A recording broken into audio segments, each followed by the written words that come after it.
Mom and Dad, Mike and Margaret, sitting here with us, and Abriana's just 3 years old.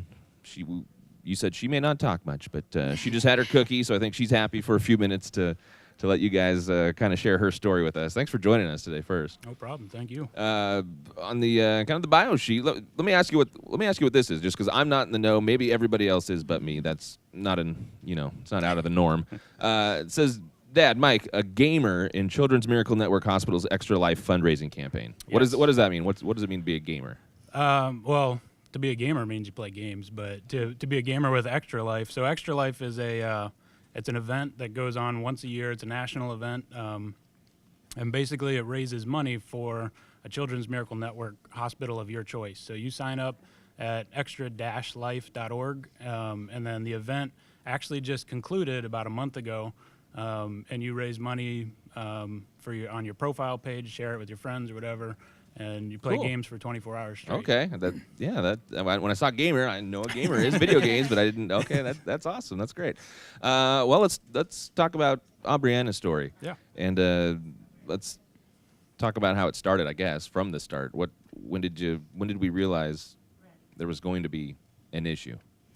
At about 21 weeks gestation, we had a more detailed ultrasound with her, and we found out that she had a frontal encephalocele and hydrocephalus and a Chiari and a whole bunch of other big medical words. Right. That's why I waited for you guys to say the words. I didn't even want to try. Yeah. So basically, her skull didn't close right above her nose, and so her brain pushed through that skull opening and was kind of sitting skin covered but exposed on her forehead. But you knew that at 21 weeks already. We did. Yeah. We knew that at 21 weeks gestation, and it was kind of awesome to be able to have that time to prepare and actually seek out neurosurgeon and everything like that before her birth, not knowing how soon we would need to do surgery or anything like that. So we actually kind of moved around and interviewed neurosurgeons, and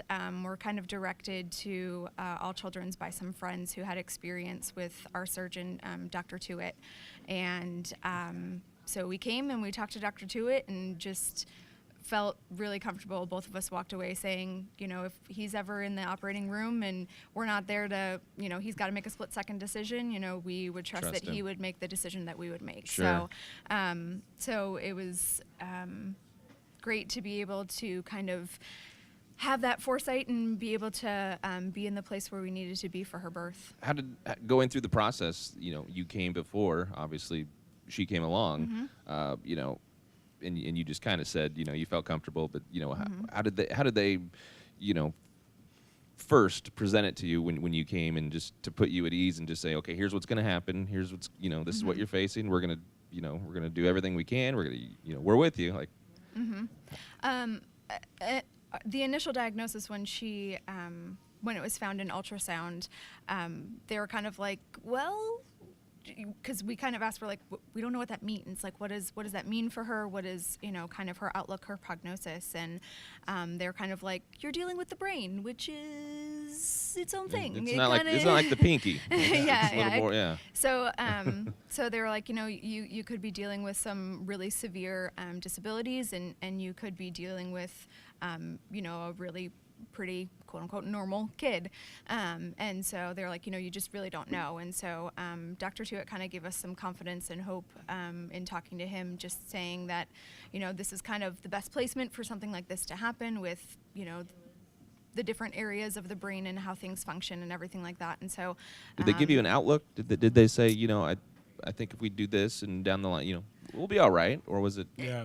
So the way I put it is, the outlook came, when we sat down with Dr. Tuitt that first time, and as we had gone around and seen some experienced surgeons and whatnot, the feeling that we got here was that it was the first time we felt like we were no longer needed to be in control of everything. That they were very confident in being able to do this. And actually, one of the first things Dr. Tuitt said to us was, because hers is frontal, so the condition typically comes up either frontal or occipital in the back. And so the very first thing he said to us is, well, hers is frontal, so you probably understand that she stands a pretty good chance at having a nominal life. And we were like, well, no, nobody actually really told us that at this point. So it was just that, it was that sense of confidence that Just kind of filling you in with all the details that you need to kind of feel confident. Well, she doesn't seem too interested in the microphones, but she seems to like the camera over there a little bit. She's waving and smiling. Here's what they kind of presented as some notes. Just so you find out about this and you go through it all. But just when you look at the list of what she's gone through, just such a young age, 4 different brain surgeries, a major plastic surgery that looks like another one in the coming years. Just to go through all that at 3 years old. Yeah. And for you as new parents to go through all that, to have kind of the support and, like you said, I mean, that other places, maybe didn't provide you, but here you did receive that with All Children's Hospital. Yeah, it was a complicated first year. Not a lot of time to do just parenting things, and we were picking out a neurosurgeon before we picked out a pediatric doctor. Before we picked out a pediatrician. It's been awesome to be at All Children's because we have had a number of other issues come up. She had some cardiology issues when she was first born, and some hematology issues with blood clots and stuff like that. And so it's been awesome to be able to have access to all of those specialists all in one place, being able to come back and having them know each other and be able to talk to each other and really have an intertwined network that is kind of already set up for you with all of the best doctors. So as we mentioned just a second ago, another plastic surgery on the horizon whenever. But aside from that, how is she? As she sits here, 3 years old, like I said, eating a cookie before we jumped on and smiling for the camera. How about overall? Yeah, she's been doing very good. She looks happy. Because of her hydrocephalus condition, she has qualified for early interventionist support up through 3 years old, and she actually didn't qualify for the next phase of it, meaning she was actually developmentally on track. Technically, she still qualifies because medically, it's kind of a blank check. If you have hydrocephalus, you qualify, but that was more than anything an indication of how well she's doing, that she didn't developmentally qualify, but still medically qualifies. And she's had a couple seizures, but nothing extreme, manageable. She's been doing fantastic. Well, we love the stories where, we get to look back and even this short amount of time and say, success and, she looks great and you guys are, obviously more than pumped with everything that's happened from the time you arrived here at All Children's to now, and appreciate you sharing the story with us. What would you say for, we're trying to get monthly miracle makers, we're trying to get somebody to pick up the phone right now and go, I don't have that issue and it's not affecting my family, but yeah, I'm going to give. The trips you make here to the hospital and the staff and the treatment and everything that's gone into it, what would you say to somebody who's just on the verge of making that call?